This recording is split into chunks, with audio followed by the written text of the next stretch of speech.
संसार किसका नाम है? एक नई परिभाषा सुनो। अकेले होने से डर लगना और दुकेले होने की कोशिश करते रहना, इसका नाम संसार है। क्या बोलो? अकेले होने में डर लगना और अकेलापन मिटाने की कोशिश करते रहना, इसका नाम संसार है। और मोक्ष क्या है? अकेलेपन को स्वीकार कर लेना और अकेलेपन में रह जाना, इसका नाम मोक्ष है। पकड़ में आ गई? आप जीवन भर कोशिश कर रहे हो, अब और ये कोशिश आप आज से नहीं कर रहे हो।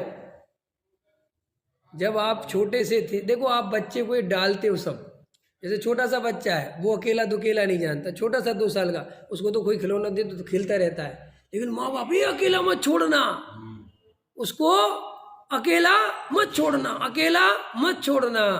पेट में तो अकेले ही थे। और मजेदार बात यह है कि यात्रा हमेशा अकेले की होनी है। क्या कहा मैंने? यात्रा आप अरुण जी कितनी कोशिश कर लेना, अकेले ही आए थे, अकेले ही जाओगे और अनंत काल तक अकेले ही रहोगे। अब ये अलग बात है कि तुम अकेले रहने को तैयार नहीं हो, इसका नाम मोह है, इसका नाम संसार है। और सिद्ध भगवान क्या है? वे बैठे अकेले। समझ में? उन्होंने कहा ठीक, अकेले तो अकेले ही सही, आज से दुकेले होने का चक्कर खत्म। जब रह नहीं अकेला है, समझ में आया? इसलिए वो सिद्ध बन गए। और तुम रात और दिन अकेले होने से डरते हो कि यहाँ तक कि घर में कोई नहीं हो तो भी तुम अकेले नहीं होते, पड़ोसी को बुला लेते, दोस्त को फोन करके बुला लेते कि यार आज घर में कोई नहीं है, तू आ जा, यहीं सो जाइयो। ख्याल में आया कि नहीं आया? अकेले होने का अवसर मिलता भी है तो उसको छोड़ते हो, क्योंकि अकेले होने में जीव को बहुत डर लगता है। और अब तो ऐसे ऐसे साधन आ गए कि सारी दुनिया में मर जाए तो तुम हिमालय पे चले जाओ तो आदमी अकेला नहीं है। हिमालय पे अकेला है? पहले तो आदमी कम से कम बेचारा हिमालय चला जाए ना तो भैया वहाँ तो कोई नहीं, अब तो मोबाइल साथ में रख के चला जाता सब में से करके चोटी पे भी। और सुनो, आजकल तो जहाँ नेटवर्क नहीं आते, नेटवर्क पहुँचाने वाले ऐड देखा तुमने? हिमालय की गुफाएं दिखाते हैं कि यहाँ तक पहुँचा दी हमने नेट। संत साधु को ही पूरी सुविधा दे रहे हैं दुनिया देखने की, टेंशन लेने की जरूरत नहीं है। अब सब में शहर में पहाड़ चढ़ रहे हैं और मोबाइल चल रहा है, वहाँ से कॉलिंग चल रही है। तो अब अकेले होने की संभावनाएं दिन पे दिन कम हो रही हैं और मोक्ष मार्ग अकेले होने पे मिलता है। इसलिए अगर हम 24 घंटे में 1 घंटे भी अकेले होने को राजी नहीं हैं, अकेले होने में तत्व विचार करने में राजी नहीं हैं, तो आप भूल जाओ कि आपको सम्यक दर्शन की प्राप्ति हो जाएगी। जिसे एकांत से प्रेम नहीं, उसे आत्मा से प्रेम नहीं। क्योंकि भीड़ में तो हमेशा आप खो जाते हो।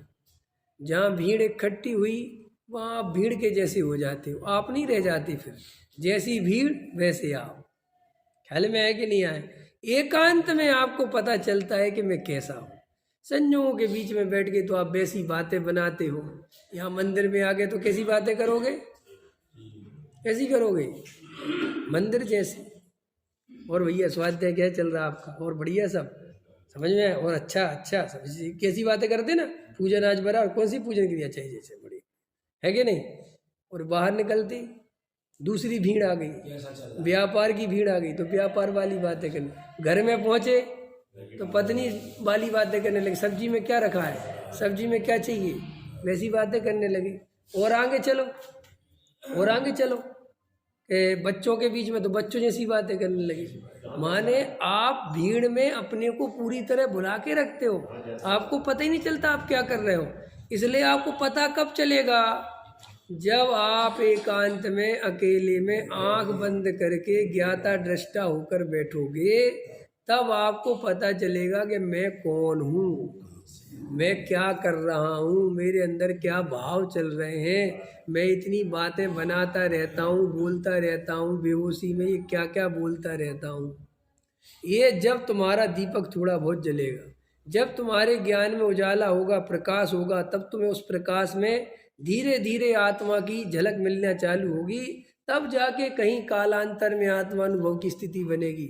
और जो जीव शास्त्रों के भरोसे, पूजा पाठ के भरोसे आ गए, मंदिर चले गए, पूजा कर ली, चावल चढ़ा दिए, घर चले गए, रोटी खा ली, शुद्ध रोटी खा ली, है कि नहीं? शुद्ध ले लो, शुद्ध। शुद्ध रोटी खा ली, छना हुआ पानी पी लिया, शाम को फिर आ गए, फिर कोई ग्रंथ सुन लिया, फिर घर चले गए, फिर सो गए। सुनो, ऐसा एक जन्म नहीं। तुम सोच रहे एक जन्म, मेरी तरफ से तुम्हें इसी ढर्रे खाते पर 1000 जन्म दे दिए जाएं तो भी तुम्हारा कुछ होने वाला नहीं। 1000 नहीं, लाख, अरे लाख नहीं, अनंत।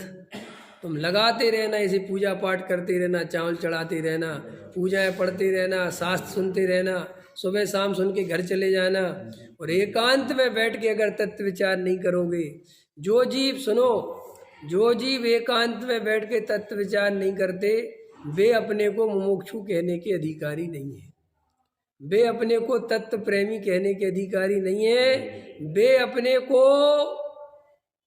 किसी भी कीमत पर मोक्ष मार्गी मानने को नहीं होने वाले। मोक्ष मार्गी नहीं मान सकते, कह नहीं सकते। जो जीव तत्व विचार, सीधी सी बात, जो जीव तत्व विचार नहीं करते वे आत्मा से प्रेम नहीं करते, और भीड़ का तत्व विचार माना नहीं जाएगा, सामूहिक स्वाध्याय माना नहीं जाएगा। एकांत में किया गया तत्व विचार ही आत्मा के प्रेमी होने का लक्षण है।